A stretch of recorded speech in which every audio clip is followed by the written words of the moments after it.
তো একজন নারীর উপরে কখনো অস্ত্র চালনা করা যায় না। মহাভারতের যুদ্ধ হচ্ছিল তখন শিখণ্ডী যুদ্ধক্ষেত্রে প্রবেশ করতে পেরেছিলেন, কিন্তু ভীষ্ম নিজের প্রতিজ্ঞার কথা ভোলেননি।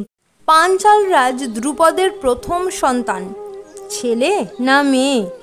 পাঞ্চালী দ্রৌপদীর বড় বোন শিখণ্ডিনী না বড় ভাই শিখণ্ডী? এই শিখণ্ডিনী আর শিখণ্ডী নামটিকে নিয়েই যত দ্বন্দ্ব। মহাভারত অনুসারে পাঞ্চাল রাজ দ্রুপদের প্রথম সন্তান পিতামহ ভীষ্মের মৃত্যুর একমাত্র কারণ যে মানুষ, সে আসলে পুরুষ না নারী? নমস্কার, আমি শুভ্রা। শুরু করতে চলেছি আজকের বিশেষ কথা। যদি ভালো লাগে আজকের বিশেষ কথার এই সিরিজটি, তাহলে একটি লাইক করে দেবেন আর শেয়ার করবেন আপনার অন্যান্য পরিচিত জনের সাথে। আর চোখ রাখতে ভুলবেন না আমার এই ব্লগ চ্যানেল উপস্থিত আমার অন্যান্য ব্লগ ভিডিওগুলিতে।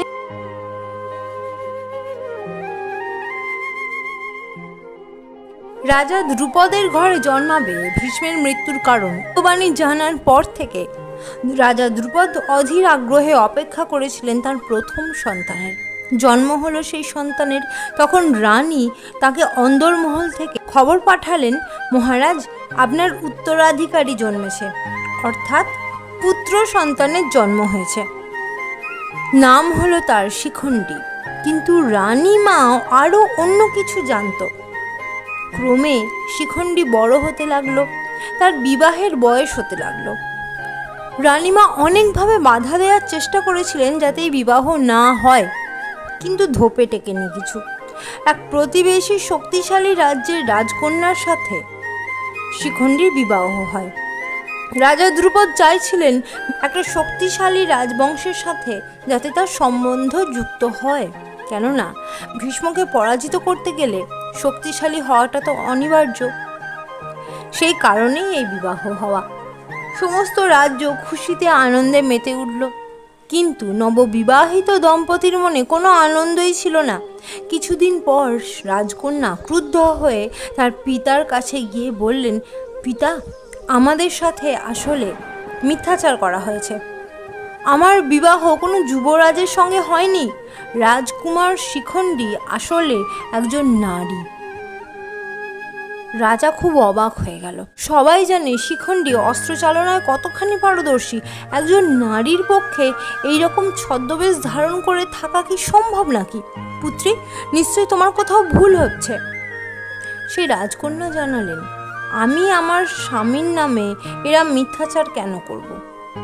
রাজকন্যার মুখ থেকে এরকম অদ্ভুত কথা শুনে রাজা প্রথমে বিশ্বাস করতে চাননি, কিন্তু তারপরে তিনি বিশ্বাস করতে বাধ্য হলেন, কেননা যিনি সংসার করবেন যার সঙ্গে, সে তো সেই মানুষটাকে ভালো করে বুঝবে। যে তিনি দূত পাঠালেন পাঞ্চাল রাজ্যে, বললেন যে আমি খুব তাড়াতাড়ি তোমার রাজ্য আক্রমণ করবে এবং তোমাকে এবং তোমার কন্যা শিখণ্ডিনীকে হত্যা করব, পাঞ্চালকে নিজের অধীনে করব।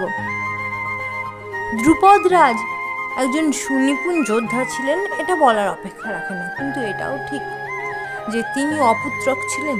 তখনও পর্যন্ত তার কোনো পুত্র সন্তান হয়নি। তাই যদি দ্রুপদ রাজের কিছু হয়ে যায় তাহলে স্বাভাবিকভাবেই সেই রাজ্য যে কেউ দখল করে নিতে পারে। এই কথোপকথনই হচ্ছিল রাজমহিষী এবং দ্রুপদ রাজের মধ্যে, এবং কথাগুলি শিখণ্ডিনী শুনে ফেলেন। তার মনে তখন আক্ষেপ জন্মায় যে আমার জন্যই আমার মা বাবার আজকে এত দুশ্চিন্তা। আজকে যদি আমি ছেলে হয়ে জন্মাতাম তাহলে এত কিছু হতো না, কিন্তু আমি মেয়ে হয়েছি, সেটা কি আমার দোষ? যখন এত কিছুর জন্য দায়ী আমি, তখন আমি আমার এই প্রাণ আর রাখবো না। তিনি রাজপ্রাসাদ ছেড়ে কাছেরই একটি বনে চলে গেলেন। সেই বনে সহজে কেউ যায় না। যক্ষ অধিপতি স্থূলাকর্ণ সেই বনটিকে অধিকার করেছিলেন। স্থূলাকর্ণ অত্যন্ত হিংস্র প্রকৃতির। এতটাই তার ভয় যে কেউ সেই বনে যেতে চায় না। বিশাল প্রাসাদ আছে সেই বনের মধ্যে। সমস্ত বনটা সারাক্ষণ যেন একটা ধোঁয়ায় আচ্ছন্ন হয়ে থাকে। শিখণ্ডিনী সেই বনেতেই গেলেন, গিয়ে বেশ কিছুদিন অনাহারে কাটালেন, কেননা তিনি ঠিক করলেন যে এইভাবেই তিনি মারা যাবেন।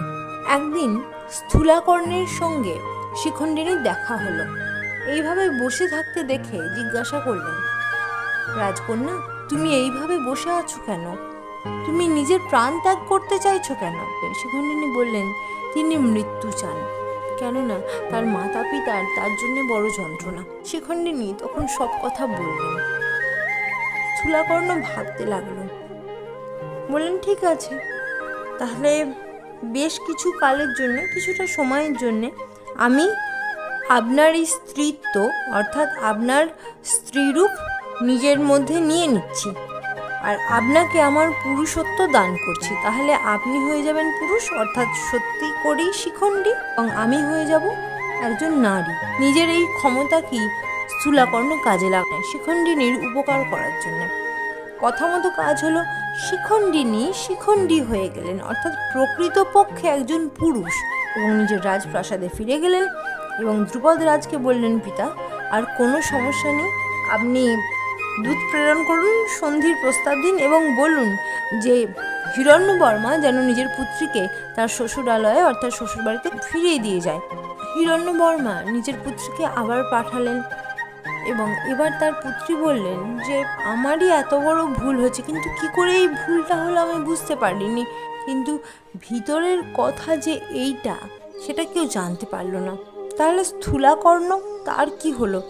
যক্ষরাজ কুবের বা ধনাধিপতি কুবের অনেক দিন তার প্রধান এই অনুচরকে দেখতে পাননি। স্থূলাকর্ণ কোথায় গেল?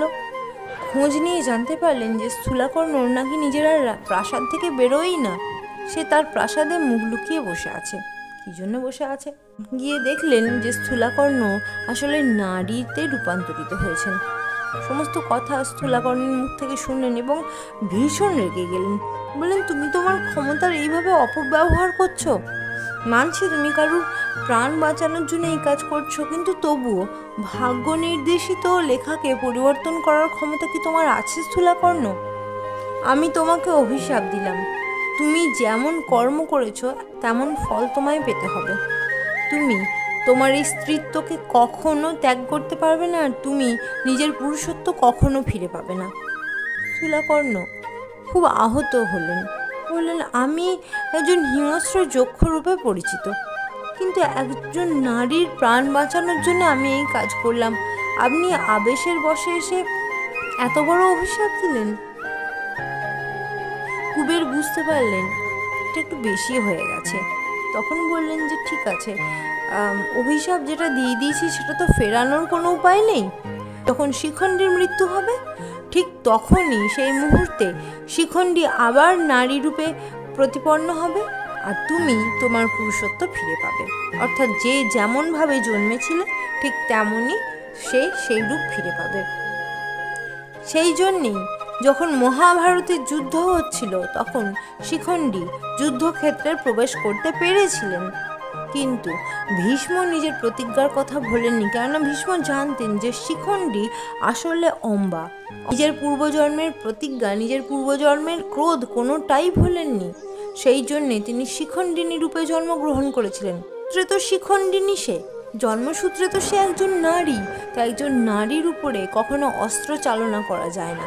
সেই জন্যে পিতামহ ভীষ্ম কুরুক্ষেত্রের যুদ্ধতেও সব জানা সত্ত্বেও শিখণ্ডীর উপরে অস্ত্র প্রয়োগ করেননি, কেননা প্রকৃত সত্য তার জানা ছিল।